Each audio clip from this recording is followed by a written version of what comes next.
Hi friends, இன்றைக்கி நம்ம என்ன செய்ய போகிறோம்னு பார்த்தீங்கன்னா கோதுமை தோசையும் சட்னியும் தேங்காய் சட்னி தாங்க செய்ய போகிறோம். எப்படி செய்ய போகிறோம் பாருங்கள். இந்த வீடியோ பிடிச்சிருந்தா மறக்காமல் லைக் பண்ணுங்கள், ஷேர் பண்ணுங்கள், கமெண்ட் பண்ணுங்கள், சப்ஸ்கிரைப் பண்ணுங்கள்.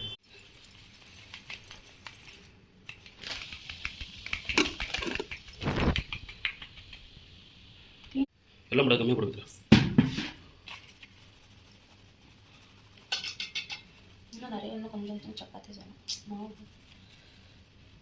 ஒரு 5 கிலோ வேணும்.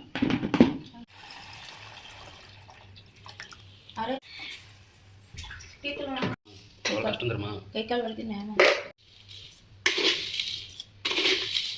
உப்பு என்னது எல்லாம் நான் சொல்லி கொடுத்தேன். என்ன பண்ணுறது? தண்ணியா?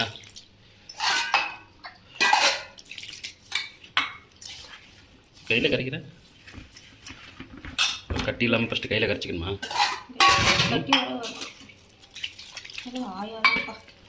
என்னத்துக்கு?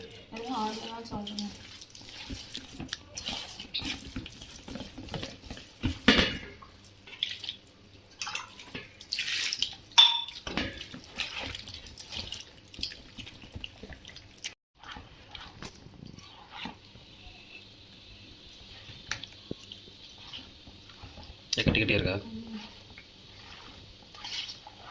அதுவும் போட்டு சரியா போயிடும்.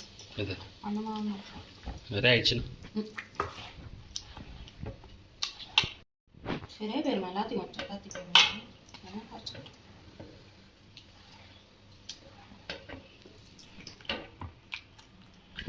இன்னும் கரண்டி போட்டுக்க. நீரை கட்டிலாம் ஃபஸ்ட்டு வச்சு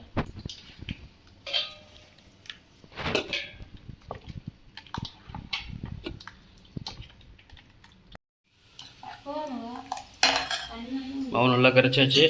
ஒரு 1/2 hour அப்படியே வச்சிடலாம். கோதுமை தோசைக்கு நல்லா மாவு கரைச்சாச்சு பாருங்க.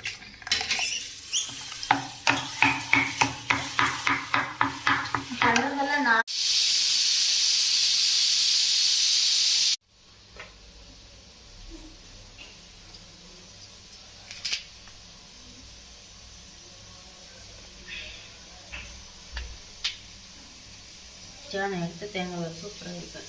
நீங்களும் தான் எடுக்கிறீங்க தேங்காய் அழிப்பான தேங்காய்.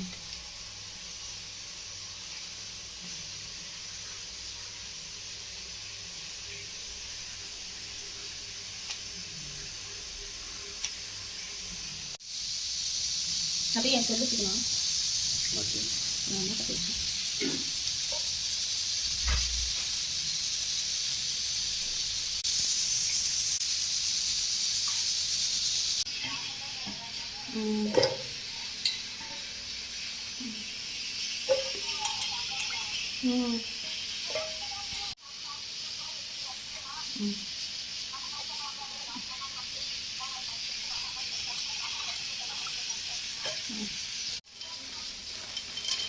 இங்கே ஒரு ஆள் இப்பதான் எங்க அண்ணன் எழுப்பிட்டு வந்தனுக்கு. யாரு? சீரகமா? சீரகம், பூண்டு,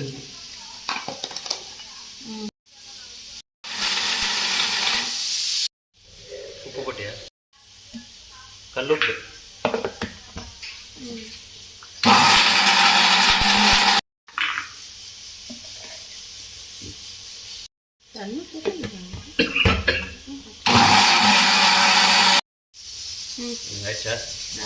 தாளிச்சிரு.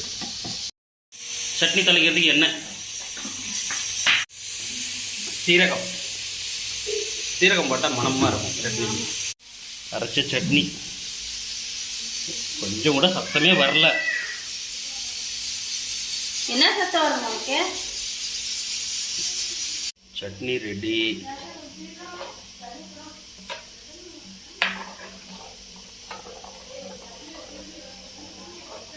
பாருங்க, கோதுமை நல்லா கொஞ்சம் ஓரளவுக்கு இது நல்லா கரைச்சி ஓரளவுக்கு நல்லா பதம் வந்துருச்சு. இப்போ தோசை ஊற்ற வேண்டியது. ரொம்ப பதம் வந்து கல் நல்லா காஞ்சிருச்சா? என்ன ஊற்று? சரி, இது மாவு ஊற்று. கோதுமை தோசைக்கு வேறு எப்படி ரவுண்டாக சொல்கிறேன்.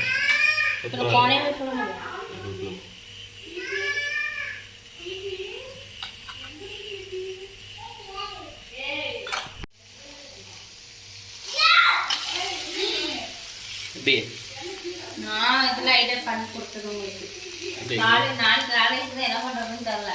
கோதுமை தோசை எப்படி இருக்கு? செம்மையா இருக்கா? நாளைக்கு காலையில் என்ன பண்ணுறது?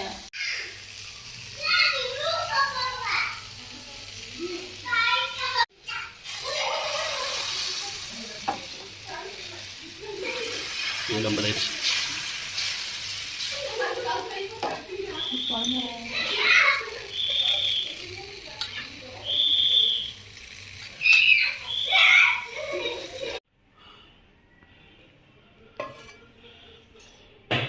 எனக்கு மட்டும் பிஞ்சு பிஞ்சு தோசையா?